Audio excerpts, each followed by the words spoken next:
everybody. This is Dr. Anil Thakwani and I am heading the Department of Oncology at Sharda Care Health City. So today I'll be talking about an important topic, organ preservation in oncology. So what do you mean by organ preservation? The main thing and why it is so important.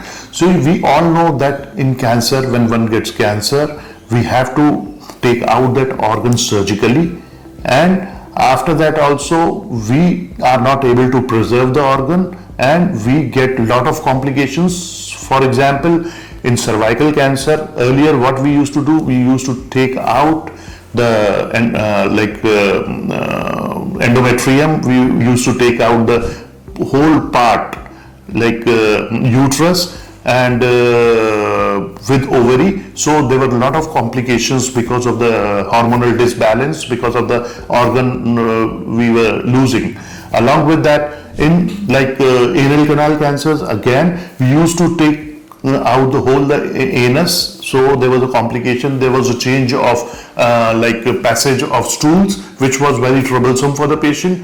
Again, the third is urinary bladder. In urinary bladder, we used to take out all the urinary bladder, and there was a complication in a form of electrolyte disbalance, and which was responsible for the routine day-to-day complications which were happening with the patient.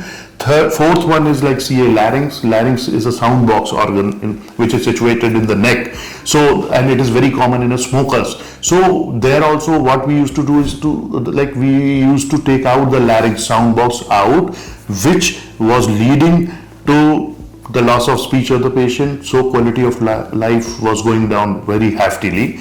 So in order to prevent now, because of the good surgeries, because of the application of good radiation, the patients, and are helpful in organ preservation. So first I'll talk about the larynx, CA larynx.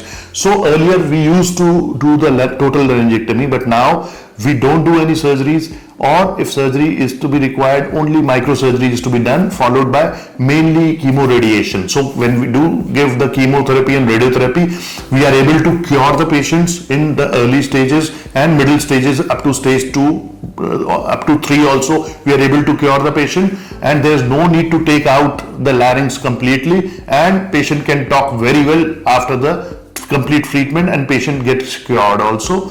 Second thing is, like I was talking about in breast also, earlier we used to do the whole mastectomies and all, but now we are able to do a BCS, breast conservation surgery, in which we do a small incision, take out the small size of the breast tissue, and then rest of the treatment is done majorly by the chemoradiotherapy, and patient is cured. Again, the third was the urinary bladder. We do give chemoradiotherapy, and there is no need for surgery in most of the cases, but definitely it requires proper evaluation to see. Some of the cases do require surgery also, but 70% of the cases don't require any surgery. Only chemoradiotherapy cures the patient.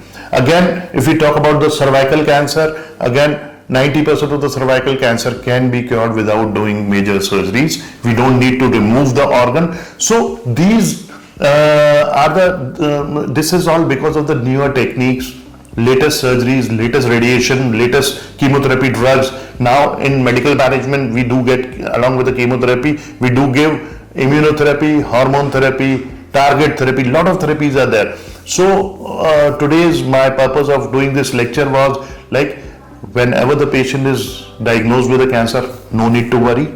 We have a lot of treatments with us, latest radiation, latest immunotherapies, latest surgeries. So no need to worry. We can preserve the organ and we can cure our patients well. Thank you.